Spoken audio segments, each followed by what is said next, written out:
bilo-bilo.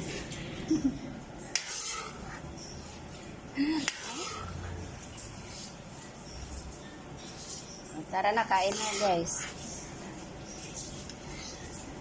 Ito, saging, ano ta?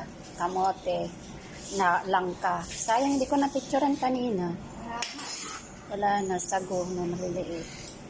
Konti lang kasi yung gata namin, kaya nilagyan namin ng evap. Buti na lang may evap sila. Ayan. Oh, looks so yummy. Kain na guys. Kain na tayo. Ng bilo-bilo. Oh, colorful. Very colorful. Ang ganda ng kulay.